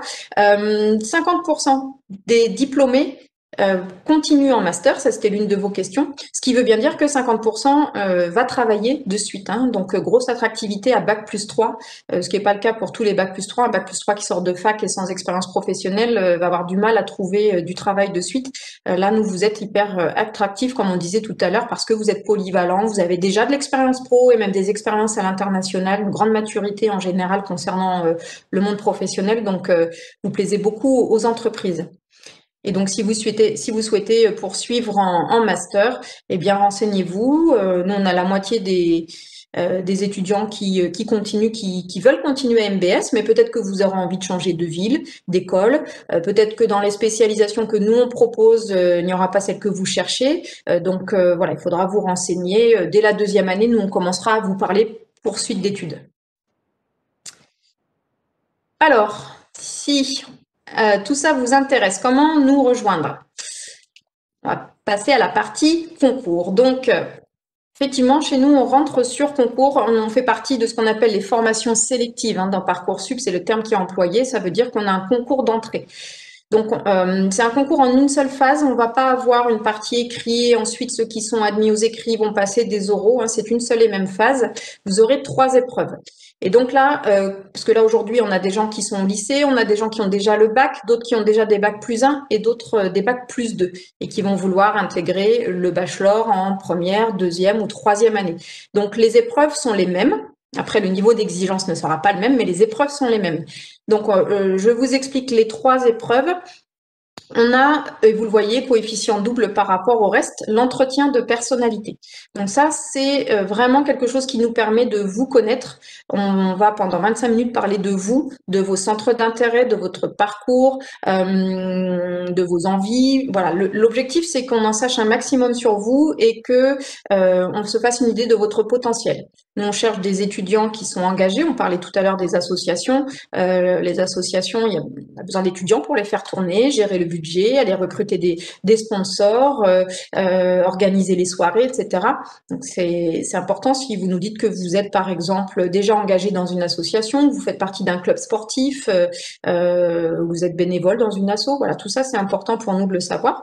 Après, si vous avez déjà travaillé, peut-être avec vos parents, ou fait des stages, etc. Si vous avez le BAFA, voilà, tout ça, ça nous intéresse, ça nous en dit beaucoup. On a une liste de compétences qu'on recherche chez nos étudiants. Donc, l'engagement, la curiosité, l'ouverture, les valeurs, voilà. On vous a parlé d'un campus multiculturel, donc la diversité chez nous, c'est important. Est-ce que vous êtes ouvert à tout ça? Donc, on va pouvoir échanger. Pas de stress, c'est votre premier entretien, donc on n'est pas là pour vous déstabiliser ou vous poser des questions pièges, puisque de toute façon, ça parle de vous, donc il n'y a pas a priori de questions pièges. Ensuite, on a un test de logique et de raisonnement. Alors, je mets score TAGE. Je pense surtout au bac +2 qui peut-être passe des concours dans d'autres écoles. Si vous avez passé le test TAGE dans l'année, on peut récupérer le score et vous dispenser de notre épreuve de test et de logique. Et ça sera le même principe pour le test d'anglais. Nous, on en a un à vous faire passer, mais si votre lycée, par exemple, vous a fait, ça arrive souvent dans les classes bilingues, par exemple, ou les lycées internationaux, si vous avez passé un test officiel type TOEIC, TOEFL ou IELTS, on récupérera votre score et on vous dispensera du test d'anglais. Voilà, sinon, eh bien, vous passerez les 3 épreuves. Et effectivement, cette année, en fonction de la situation sanitaire, on ne sait pas encore si on va vous faire passer la totalité des 3 épreuves à distance. Alors, pour ceux qui veulent rentrer à bac +1 ou +2, oui, ça sera tout à distance. On vous enverra, donc ce sont des tests en ligne, le test d'anglais et le test de logique, avec surveillance intégrée. Ça allume la webcam pour surveiller que la personne ne change pas derrière l'ordi, ça allume le micro également pour la surveillance audio, et puis ça coupe Internet et ça lance le chronomètre. Donc voilà, c'est fait pour les examens en ligne, et nous on récupère vos réponses. Et pour l'entretien, eh bien là, on verra en fonction des conditions sanitaires si on le fait en live, donc en face à face sur le campus, ou si on va vous proposer ce qu'on appelle un entretien avec vidéo différée. Donc, on vous posera des questions, c'est le logiciel qui va vous poser les questions et vous enregistrerez vos réponses. Vous pourrez même vous y reprendre plusieurs fois, donc ça c'est le côté un peu rassurant. Et nous on récupérera les vidéos pour les évaluer ensuite avec des jurys. Voilà. Donc ça on pourra, en tout cas pour ceux qui vont candidater via Parcoursup, cette question de l'entretien, on le saura en janvier, je pense. On pourra vous en dire plus. Alors, voilà.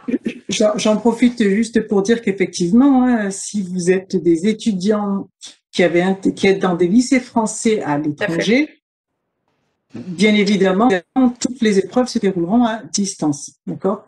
Donc, pour toutes ces épreuves. Voilà, ce sont exactement les mêmes conditions que vous soyez en lycée français à l'étranger ou en lycée français en France. Mais effectivement, là, ou même pour un étudiant qui résiderait très loin de Montpellier, qui ne peut pas se déplacer parce qu'il est mineur, par exemple, etc. Dans ce cas-là, on peut vous faire passer la totalité des épreuves à distance sans souci. Il suffira de le demander au moment de l'inscription. Alors justement, en parlant d'inscription, donc là, je vais d'abord faire un focus pour ceux qui sont en terminale ou qui ont déjà le bac, mais qui veulent rentrer en première année. Vous serez obligé pour cela de repasser par Parcoursup. Et ensuite, je ferai une deuxième slide sur l'admission après un bac +1 ou bac +2. Donc, alors déjà, qui peut postuler? On l'a dit tout à l'heure, tout le monde. tous les terminals actuels ou les titulaires d'un bac, quelle que soit la série, quelles que soient vos options, vous pouvez postuler. Il n'y a pas du tout de discrimination. Donc, tentez votre chance au concours. Et de même, on n'a pas de présélection sur dossier. Donc, à partir du moment où vous allez inscrire Montpellier Business School et son bachelor dans vos vœux sur Parcoursup, vous serez automatiquement inscrit au concours. Voilà, donc on va pas regarder vos notes, on va pas regarder, voilà, ce qui valide votre niveau scolaire, ça va être le bac. Et puis nous, ce qu'on va regarder, c'est votre potentiel à travers le concours. Et donc on va vous noter au concours. Vous avez vu les coefficients tout à l'heure. On sortira une note sur 20 et Parcoursup va classer tous vos résultats par ordre décroissant. Et vous serez appelé en fonction. Voilà. Merci donc, Julie. J'ai une question. Je profite de ce moment de concours. On a quelqu'un qui nous demande s'il n'y a, sachant qu'il n'y a pas de présélection sur dossier, comment on limite le nombre de candidatures? C'est-à-dire qu'on a déjà des deadlines, des dates limites à respecter. Est-ce qu'on dit les 200 premiers inscrits vont pouvoir être considérés? Pas du tout, on n'a pas du tout de limite de candidature. Donc, la seule limite que vous avez, c'est le calendrier Parcoursup. Donc là, je vous ai écrit, c'est avant le 11 mars. Donc, Parcoursup va ouvrir le 20 janvier. Alors, un peu avant, bien sûr, au mois de décembre, la plateforme va ouvrir pour que vous puissiez consulter les fiches formation. Et donc là, j'en profite pour vous dire, renseignez-vous, allez bien lire les informations sur les fiches sur Parcoursup, mais allez aussi sur les sites internet des établissements qui vous intéressent. Prenez un maximum d'informations. Voilà, souvent, ce qui vous stresse quand vous êtes à cette époque Parcoursup, remplir vos vœux, etc., c'est de ne pas savoir, de ne pas être sûr. Et pour ça, il faut se renseigner. Donc, avec vos parents, appelez les écoles, regardez les webinars, on en propose tous cette année. Voilà, renseignez-vous. Et donc, à partir du 20 janvier, vous pourrez commencer à saisir vos vœux. Vous avez 10 vœux. Inutile de les classer, il n'y a pas de brainstorming là à faire, pas de stratégie. Vous pouvez nous mettre, nous, en 10e vœu. Vous serez de toute manière convoqués de la même façon au concours. Merci donc, Julie, je vais juste faire une petite parenthèse. Il est 19h. Nous voyons que vous avez un réel intérêt, donc on se permet nous de continuer parce que on est toujours là. Pour les candidats qui pourraient pas rester avec nous, on vous invite à nous contacter. Vous recevrez un mail de toute façon avec les coordonnées. Pour les autres, on va finir avec la partie concours, qui est celle qui vous intéresse. Et ensuite, on va passer à la partie questions-réponses. C'est une partie qui est importante. Après, on comprend très bien si vous ne pouvez pas rester, il n'y a pas de souci. On ne sera pas vexé. Très bien, voilà. Donc là, on va dire les informations techniques pour l'inscription. Donc le concours est payant. Vous avez 60 € à régler directement dans Parcoursup. Alors ce sera 30 € pour les boursiers, puisque dans Parcoursup, on a votre dossier, on sait qui est boursier ou non. Et donc quand vous aurez mis le bachelor de MBS dans vos vœux et que vous aurez réglé les 60 € du concours, vous serez inscrit au concours qui aura lieu du 19 au 24 avril. Et donc, en grande majorité en ligne et peut-être aussi sur le campus. Ça, on vous en informera un peu plus tard. Et vous aurez les résultats alors assez tard cette année. Ça, c'est le calendrier Parcoursup qui veut ça, c'est-à-dire le 27 mai. Vous aurez 3 réponses possibles dans Parcoursup nous concernant. Ce sera un non si malheureusement vos résultats au concours ne sont pas probants, parce qu'on a une barre minimum qui est fixée tous les ans, on n'est pas encore fixée. Si vous êtes en dessous, c'est un non. Si vous êtes au-dessus, ça peut être un oui si vous êtes dans les premiers du classement. Et si vous n'êtes pas dans la première partie qu'on va appeler de suite, vous serez sur liste d'attente et on vous précisera votre rang. Et là, j'insiste, attendez. C'est-à-dire que si vous avez d'autres écoles qui vous ont dit oui et que vous êtes sur liste d'attente, vous ne perdez pas vos places à garder un oui dans une autre école. L'école est obligée de vous garder votre place et par contre, on va nous, tous les soirs, mettre à jour la liste d'attente et ça bouge très vite. L'année dernière, en une semaine, on a presque 150 places en liste d'attente qui, voilà, vous remontez très très vite dans les classements, donc ça vaut le coup d'attendre. Les écoles qui vous auront dit oui et que vous aurez gardé ne peuvent pas donner votre place, donc vous pouvez attendre. Voilà. Alors là, bon, l'option, ça c'est ce qu'on disait tout à l'heure, le choix de parcours français ou anglais, ça se fait pas du tout dans Parcoursup. Ne cherchez pas, ce qu'on me demande tous les ans, ne cherchez pas les cases pour le parcours français ou anglais. C'est pas au niveau de Parcoursup, ça c'est beaucoup plus tard quand vous serez admis au concours et que vous aurez choisi MBS. Au moment de votre inscription administrative, là, on vous demandera dans quelle langue vous voulez faire la première année. Et c'est pareil, tout ce qui va être parcours anglo, global ou BBA en 4 ans, etc. Ça, ce sera vraiment en cours de formation la première année. Donc, ne cherchez pas ça dans Parcoursup, ce n'est pas à cette étape-là qu'on choisit ces options. Hyper important, et ça c'est valable aussi pour ceux qui voudront intégrer en deuxième ou troisième année, on propose des stages de préparation à ce concours parce que, vous l'avez compris, comme on vous classe, chaque point est important. Et donc pour gagner des points, il faut bien se préparer. Donc on vous propose des stages qui sont gratuits, qu'on va faire en ligne, ça c'est sûr, et peut-être sur le campus en février et avril si la situation sanitaire le permet. Ça dure 3 heures, c'est un mercredi après-midi ou un samedi matin. Vous avez les dates qui sont sur le site. Vous allez sur la page Bachelor, page Admission, vous aurez toutes les dates. Vous pouvez vous inscrire simplement en cochant la date et en renseignant votre mail et votre niveau d'études. On vous accueillera donc, si c'est en ligne, on le fera sous forme de cours en visio.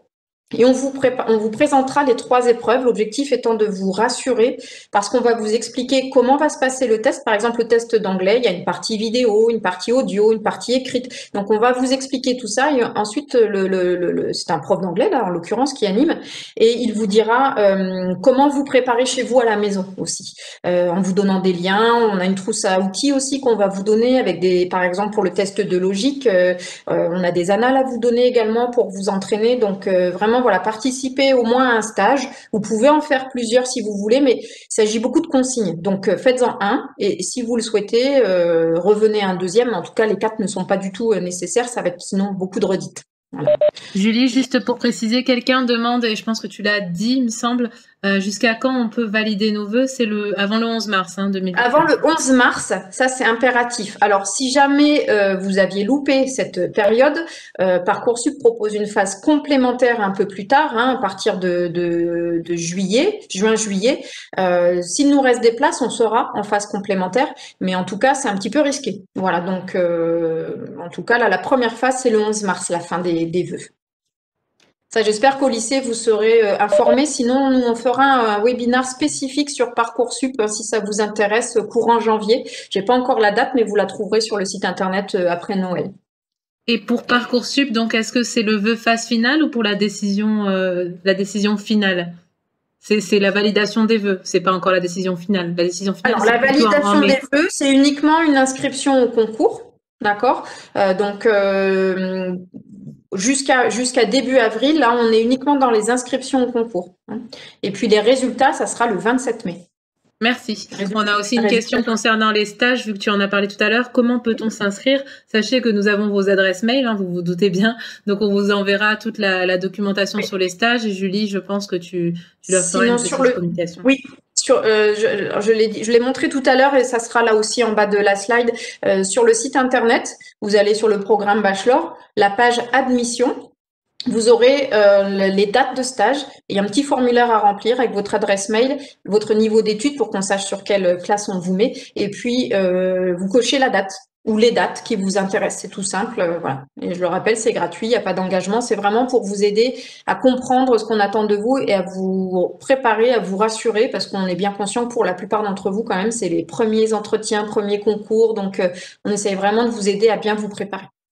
Merci. On va parler, je profite juste d'avoir la parole 2 secondes. Pour les demandes vraiment spécifiques et personnalisées, sachez qu'on vous mettra en contact avec votre représentante qui peut être Nassira ou Julie en fin de webinaire. On va les laisser terminer et ensuite on va attaquer les questions. Il est 19h08, oui. Donc on va... Il me reste uniquement cette dernière slide, mais je sais qu'on a une vingtaine là, de personnes qui étaient dans ce cas. Donc pour postuler après un bac+1 ou un bac+2, vous pouvez intégrer directement le bachelor en 2e ou en 3e année. La seule chose, c'est qu'il faut que vous ayez validé complètement les années en question. Donc, valider complètement, ça veut dire valider 60 crédits ECTS par an. Une année d'études, c'est 60 crédits pour qu'elle soit reconnue. Donc, vraiment, là, on va vérifier. Et il faut que le programme, en tout cas le bac +2 ou +1 que vous avez validé, ait des matières en commun avec ce qu'on propose. Donc, quelqu'un qui aurait fait une première année de licence d'anglais, on va lui proposer d'intégrer en première année. On ne pourra pas lui reconnaître sa première année d'anglais et l'intégrer en 2e parce que tout ce qui va être marketing, comptabilité, etc., voilà, vous n'aurez pas de base, donc c'est trop risqué pour vous. Même chose avec les bac +2, donc évidemment tout ce qui va être BTS commerce international ou NRC, MCO, etc. Là, on a le marketing en commun, on a la gestion, etc. Aucun problème. Même chose avec les DUT Tech Deco, les DUT GEA, là aucun souci. Donc là, au moment où vous allez postuler, donc les inscriptions sont déjà ouvertes. Là, on parle pas du tout de Parcoursup, bien sûr. Les inscriptions sont sur notre site internet, page admission, et vous avez ce petit bouton candidature online. On va vous demander vos relevés de notes de bac et de bac plus 1 ou de bac plus 2, et on vérifiera donc pour vous permettre de présenter le concours que vous avez bien des matières en commun et que voilà, c'est surtout pour s'assurer que vous soyez pas en difficulté, d'accord? Mais voilà, sur les diplômes que je viens de citer, en général, évidemment, bien sûr, la fac AES également, tout ce qui est sciences éco et droit, tout ça, aucun problème. Voilà, les frais de concours, c'est 60 € à régler en ligne comme pour Parcoursup. Les dates, alors là, comme on va faire les 3 épreuves à distance, on va vous convoquer en continu à partir de fin février. Donc, on vous enverra les tests, vous les ferez chez vous, on récupérera les réponses et vous aurez vos réponses en continu, en général une dizaine de jours après que vous ayez complété les 3 épreuves. Donc, vous pourrez savoir très vite, mars, avril, vous pouvez savoir si vous êtes admis, ce qui pourra énormément vous aider si vous visez l'alternance, puisque là, voici les options que vous avez, puisque par rapport à ce que j'ai présenté tout à l'heure, les choix de départ à l'étranger ne sont pas possibles sur l'année où vous arrivez, puisque vous avez bien compris qu'on prévoit ça l'année d'avant. Donc, si vous arrivez en 2e année, cette année-là, vous pourrez ne faire les cours qu'en continu. Vous ne pourrez pas partir 6 mois en Erasmus, puisque ça, nous, on l'aura, tout sera déjà calé. Par contre, en 3e année, là, vous aurez toutes les options, y compris partir 1 an à l'étranger. Et si vous intégrez en 3e année après un bac plus 2, donc là, vous aurez le choix entre 2 options. L'alternance, sachant que les cours sont forcément en français, ou le continu, et là, les cours sont forcément en anglais. Donc, c'est vrai que pour tous les parcours en anglais, ce qu'on vous demandera, c'est au niveau de l'épreuve d'anglais du concours, d'avoir le niveau B2. Et ça, c'est valable pour les premières années, les 2e et les 3e. Voilà, donc, vous ne pouvez pas partir une année à l'international quand vous arrivez directement en 3e année. Ça sera alternance ou continu. Voilà. Mais donc, le concours, si vous le passez assez tôt, si vous avez envie de le passer très tôt, sachez que dès que vous aurez été admis, si vous vous préinscrivez, se préinscrire, parce qu'il n'y a pas de... En alternance, on vous demande pas d'acompte, il n'y a pas d'acompte à verser. Vous êtes préinscrit quand on reçoit votre dossier avec toutes les pièces justificatives. Et là, vous avez accès au service de l'école. Donc, tout ce qui va être accompagnement pour votre recherche d'alternance, ce sera possible. Du coup, plus tôt vous êtes préinscrit, plus tôt vous pouvez être pris en charge par le Career Center et participer aux événements qu'ils vont organiser, les rencontres avec les entreprises, etc. Donc, d'où l'intérêt de quand même passer le concours le plus tôt possible.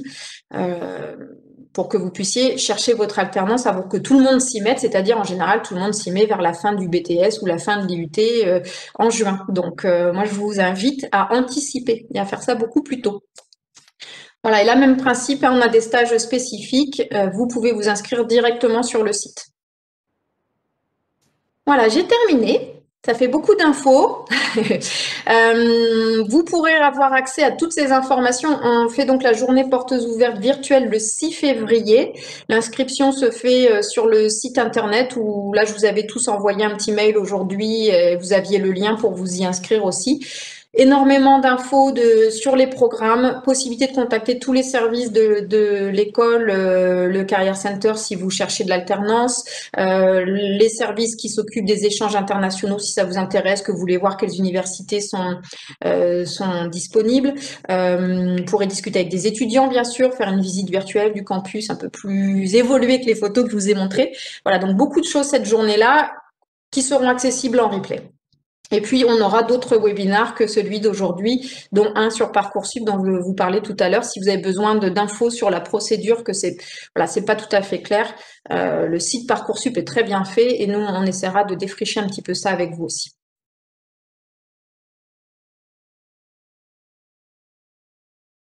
Nous avons eu de nombreuses questions et le chat n'a pas cessé, donc je ne me suis pas du tout ennuyée. Je pensais cuisiner pendant ce webinaire, je n'ai pas pu. Mais c'est parfait, je suis contente de voir l'intérêt qui a été soulevé. Merci donc à toutes les 3 pour votre intervention et on va passer maintenant à la à la partie questions-réponses. Donc on va commencer d'abord par une partie concours stage qui a l'air d'inquiéter pas mal d'étudiants. ce qui est normal. Donc, on a des étudiants qui ont bien compris qu'on avait un concours via Parcoursup pour une intégration en L1, donc en première année. Et après, on a des concours pour intégrer en L2, voire L3, donc deuxième année et troisième année de bachelor. Certaines personnes ont demandé quelle était la période de concours pour intégrer en L2 ou L3. Est-ce qu'il y a des dates aussi à connaître? Non, pas de date, ça sera en continu à partir de fin février. Quand je dis en continu, c'est que là, les inscriptions sont déjà ouvertes. Vous pouvez déjà aller sur le site internet et commencer à monter votre dossier. Et nous, dès fin février, on va vous proposer des dates de passage. Et comme c'est à distance, on va se mettre d'accord sur 3 ou 4 jours. On va vous envoyer les épreuves. Vous aurez 3 ou 4 jours pour les faire, toutes les 3 chez vous. Et nous, on récupérera les réponses et vous aurez votre résultat d'admission sous une dizaine de jours. Donc, à partir du mois de février, au fur et à mesure qu'on va recevoir les candidatures, on vous proposera de passer le concours. Il n'y a pas de session, si vous voulez, vu qu'on fait tout à distance à cause du Covid. On va pas vous proposer une date où on va faire venir tout le monde. Ça sera pas sur le campus. Donc, comme c'est à distance, on va vous envoyer les éléments au fur et à mesure de vos inscriptions. C'est pour ça que je vous disais, vous pouvez anticiper, essayer dès le mois de mars ou d'avril de passer le concours pour pouvoir, en tout cas ceux qui sont intéressés par l'alternance, chercher votre alternance tout de suite. Merci. On a une autre question. Donc, tu as parlé du fait que on est en distanciel pour tout ce qui est concours. Est-ce que c'est la même chose pour les stages en raison de tout ce qui se passe cette année? Alors, pour les Bac+1 et Bac+2, oui, ce sera tout à distance. Par contre, pour les terminales et niveau bac, ceux qui vont passer par Parcoursup pour rentrer en première année, on a prévu, vous verrez dans les dates, on en a prévu 2 sur le campus. On espère pouvoir les faire sur le campus, vous accueillir parce que ça permet déjà de vous faire visiter le campus, de voir un peu l'ambiance. Nos étudiants seront là pour vous accueillir, vous parler de leur parcours, etc. Mais on attend toujours les mesures sanitaires priment, donc on attend toujours, comme là ça sera pas avant le mois de février, on vous le dira. Donc les dates qui ne pourront pas être faites sur le campus seront transformées en distanciel et donc sous forme de cours en visioconférence. Donc les stages auront lieu, mais pas sur le campus. Merci. Je reçois beaucoup de questions et après j'ai aussi pas mal de questions en perso. Pour les questions vraiment personnelles sur votre cas en particulier, je vous demanderai s'il vous plaît de contacter mes collègues parce qu'on pourra pas faire du cas par cas pour chaque personne. Faites un mail avec plaisir. Voilà.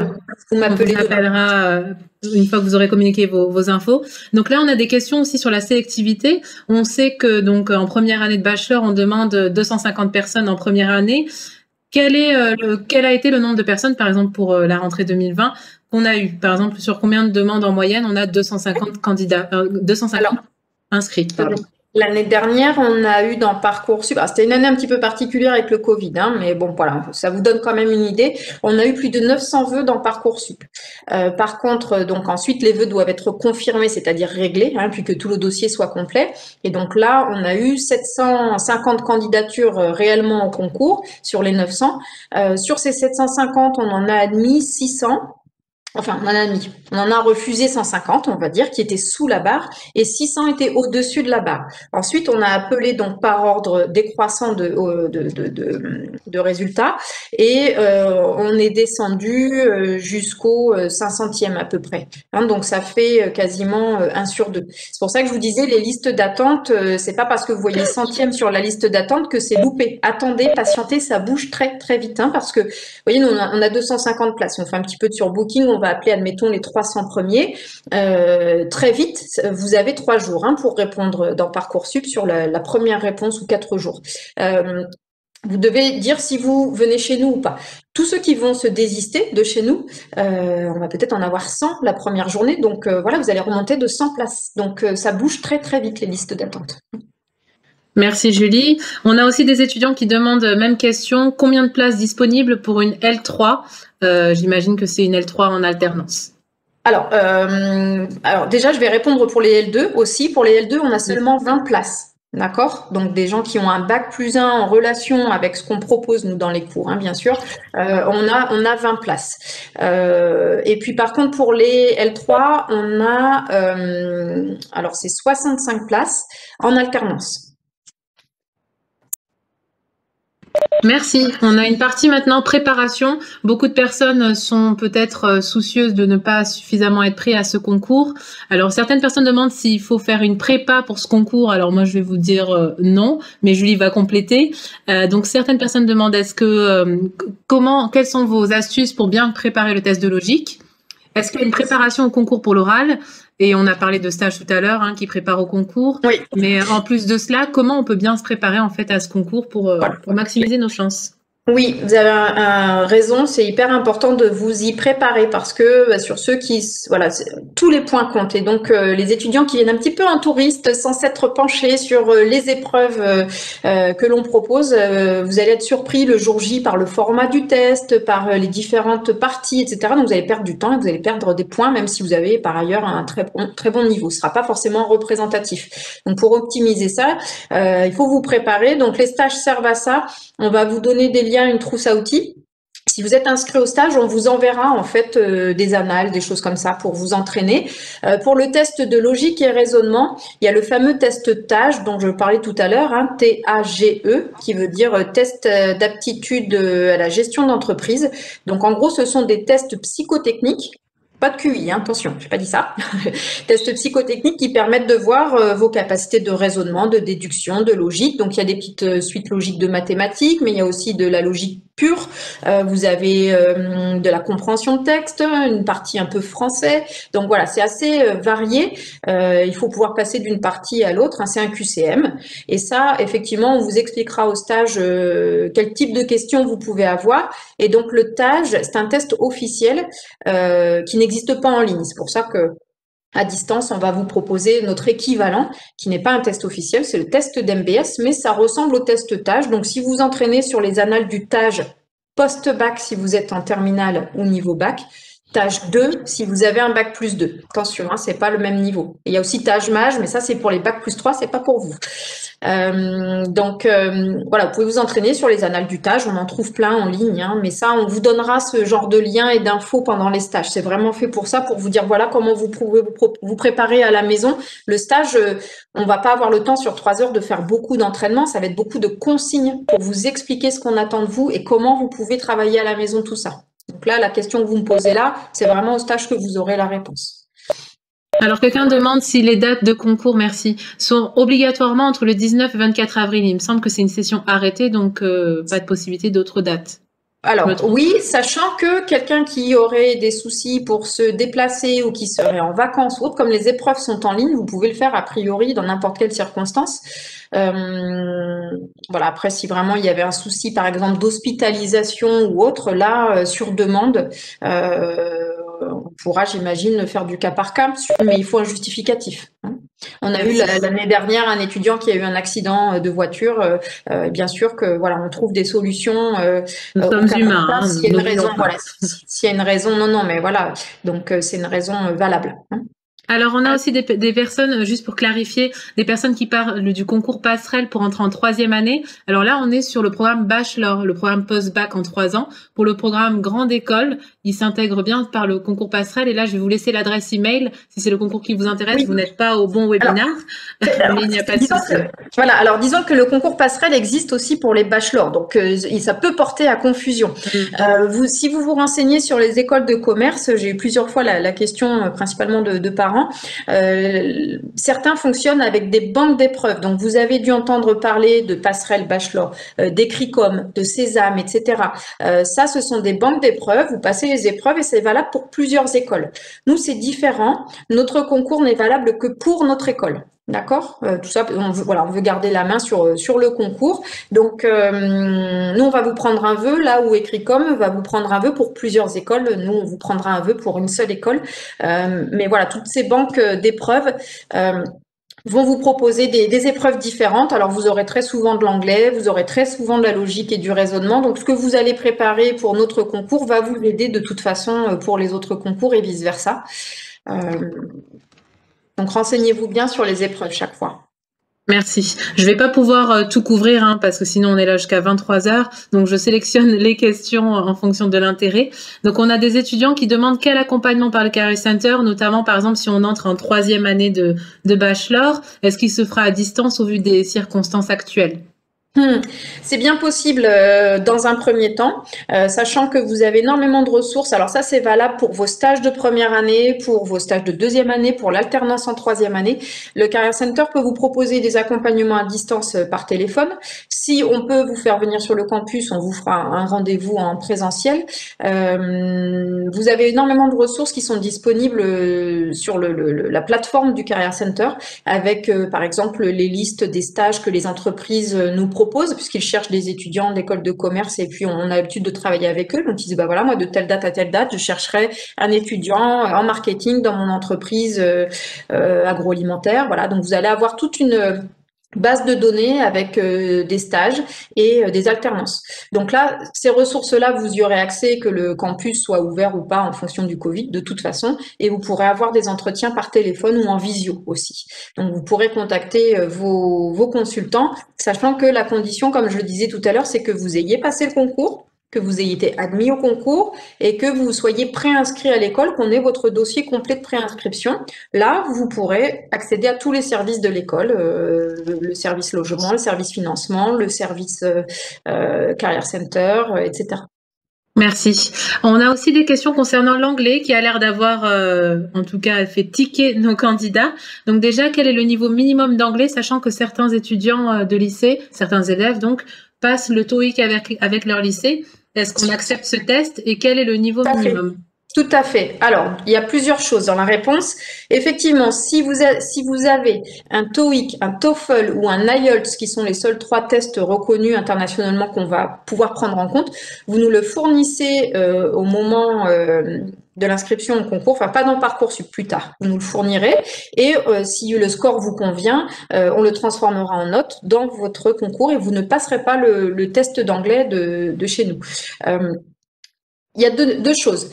Vous pouvez très bien être admis chez nous en ayant un niveau d'anglais encore un peu moyen pour le moment, sachant que ça sera une de vos priorités par la suite.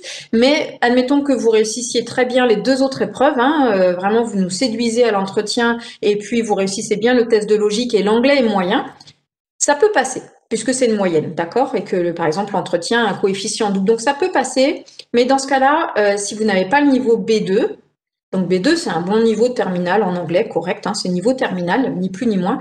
Dans ce cas-là, vous pourrez être admis à l'école, mais vous ferez le parcours en français. Pour tous, là, quand vous serez admis et que vous direz oui, je viens à MBS, on va vous dire alors oui, au test d'anglais ou au score TOEIC que tu nous as donné, tu as bien le niveau B2, donc toi, tu as le choix entre le parcours en français et le parcours en anglais. Donc là, pour tous les parcours en anglais, quelle que soit l'année, ça sera le niveau B2 qui est exigé. D'accord? Donc, il n'y a pas un niveau minimum pour rentrer à l'école, mais pour les parcours en anglais, oui, il y a un niveau minimum qui est B2. Est-ce que c'est clair?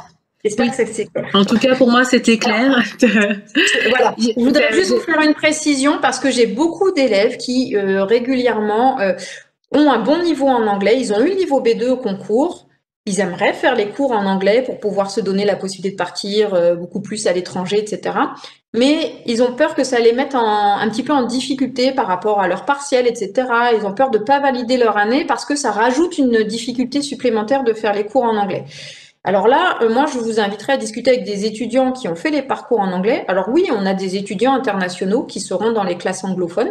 Par contre, ils sont pas tous de langue maternelle anglophone. Donc, des fois, on va avoir des étudiants qui viennent d'Afrique, d'Asie et autres dans ces classes-là qui parlent pas anglais, c'est pas leur langue première. On va avoir des étudiants français dont les parents sont bilingues, donc qui eux sont bilingues depuis toujours. Et puis, on va avoir quand même la majorité des étudiants dont c'est pas le cas et qui sont des étudiants qui aiment l'anglais, qui ont bien travaillé au lycée en anglais et qui ont envie de se donner les moyens de partir à l'étranger et qui donc sont pas super à l'aise encore, mais qui ont quand même le niveau B2 et c'est le niveau qu'on vous demande. Donc certes, ça va vous demander peut-être les 2 premiers mois un peu de temps pour que le cerveau switch et que vous ayez l'habitude d'avoir les cours en anglais. Mais une fois de plus, il ne faut pas vous imaginer dans un amphi avec un prof qui va parler pendant 1h30, vous faire un cours magistral en anglais, vous allez devoir prendre des notes, vous comprenez rien au vocabulaire, etc. Une fois de plus, le cours, vous l'avez avant. Vous devez le préparer avant. Donc, vous pouvez regarder le vocabulaire, etc., prendre le temps de bien comprendre. Et lors de cours, ça va servir à poser vos questions, à la pratique, etc. Donc, c'est fait pour. Oui, le premier cours de compta, c'est une prof américaine, ça sera tout en anglais. Donc le vocabulaire, vous l'aurez d'office en anglais, et ce qui fera de vous, sur le marché du travail, des gens complètement bilingues. Merci Julie. Ensuite, on avait des questions concernant le niveau de responsabilité qu'on peut avoir en entreprise après un bachelor, sachant qu'on a une partie d'étudiants, on a environ une moitié qui va continuer sur un master, soit MBS, soit ailleurs. Il y a d'autres écoles, hein, il y a pas de souci. Et d'autres vont choisir d'aller dans le monde du travail. Donc certains s'interrogeaient sur quel type de fonction et quel niveau en fait dans l'entreprise on allait pouvoir avoir. Donc Julie, je te laisse répondre. Oui, on fait des sondages régulièrement sur nos étudiants pour les tracer derrière leur diplôme, savoir pour pouvoir vous répondre justement. On est sur un niveau cadre, alors rarement en encadrement d'équipe parce que vous êtes quand même en général tout jeune, vous avez 21 ans, ce sont vos premières fonctions, même si vous avez pour certains fait déjà une année d'alternance et quelques stages, vous aurez 1 an et demi d'expérience professionnelle, donc vous n'êtes pas forcément en encadrement d'équipe, mais vous êtes cadre et en responsabilité sur des projets. C'est vraiment ce qui est assez typique de ce programme, c'est que vous serez, alors je sais pas si ça vous parle quand je vous parle des fonctions chargées de portefeuille, chargé de projet, chargé de mission. Ça, on en trouve dans tous les domaines. Chargé de projet en marketing, par exemple. Chargé de portefeuille, ça va être plutôt commercial. On en trouve dans tous les domaines. Chargé de mission, on va en trouver même dans les RH. Voilà, donc on vous donne des projets dont vous êtes en autonomie. Ce qui plaît aux entreprises, qu'on disait tout à l'heure, c'est que vous êtes polyvalent. Donc, si même, vous voyez, chargé de projet dans le marketing, vous avez forcément une partie budgétaire, vous avez une partie commerciale, vous avez une partie aussi peut-être plus travail en relationnel avec d'autres équipes, savoir travailler en réseau. Voilà, ça c'est vraiment tout ça qu'on vous apprend. Et c'est sur ce type de fonction un peu transversale sur de la responsabilité de projet. Et ça se fait dans tous les secteurs d'activité et dans tous les domaines, que ce soit sur des fonctions commerciales, marketing, com, RH. Merci. On va aller sur la fin du webinaire pour 5 minutes de plus. Pour les autres questions, je vous inviterai à nous écrire un mail, comme je disais.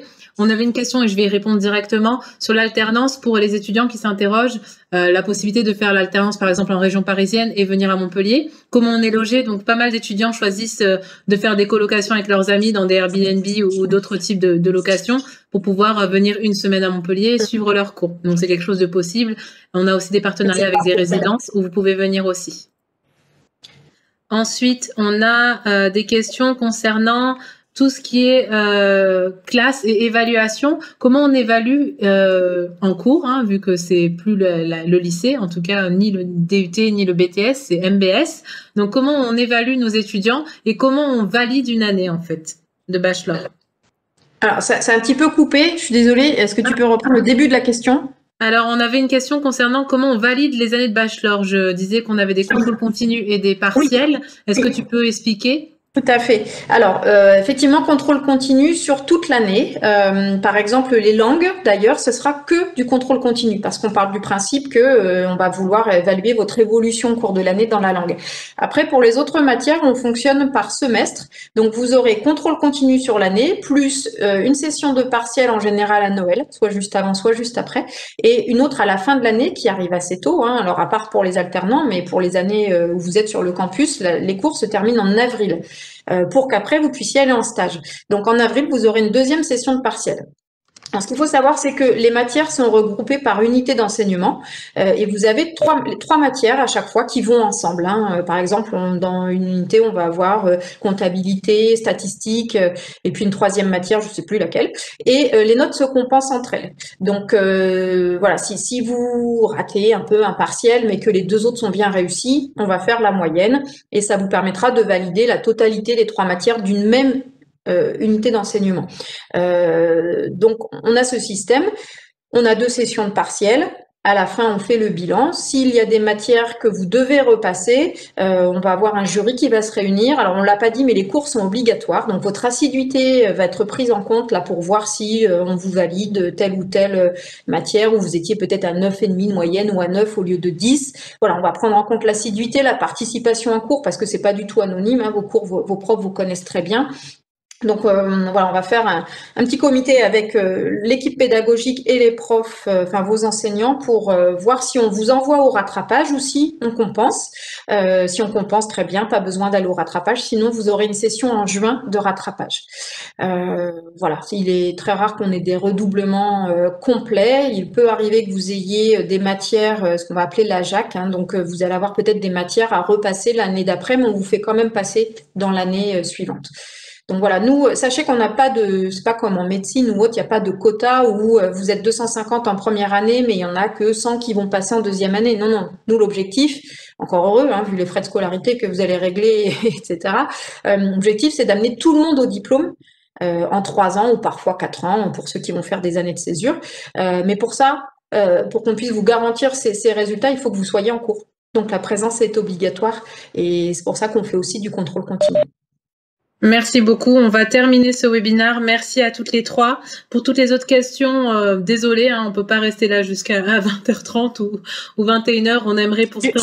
Excuse-moi, je vois juste une question qui est revenue plusieurs fois. Les frais qui sont indiqués, les tarifs, ce sont les frais de scolarité et pas les frais de vie. Donc tout ce qui va être logement, que vous soyez à Montpellier ou à l'étranger en échange, tout ce qui va être logement, nourriture, transport, ne sont pas compris. Hein, ça, c'est à la charge de l'étudiant. Les frais de scolarité, alors par contre, tout est inclus. Hein, là, la bibliothèque, etc. Là, il n'y a pas de faux frais quand vous allez vous inscrire. On va pas vous rajouter. Là, tout est inclus, mais uniquement frais de scolarité et pas frais de vie. Ouais. Excuse-moi, Judith, mais non, pas de problème. J'ai vu la question passer plusieurs fois. J'ai répondu dans le chat, mais en effet, je l'ai pas soulevé à voix haute. Après, pour toutes les questions liées au programme, évaluation classe inversée, l'étranger, les concours stages, le Career Center, l'anglais, l'alternance, sachez qu'on reste disponible. Bon, là, on va se déconnecter, bien sûr. Mais demain, pour de nouvelles aventures, on sera disponible pour vous répondre. Vous avez le mail de Julie ici et j'ai mis celui de Nassira pour les étudiants qui sont à l'étranger.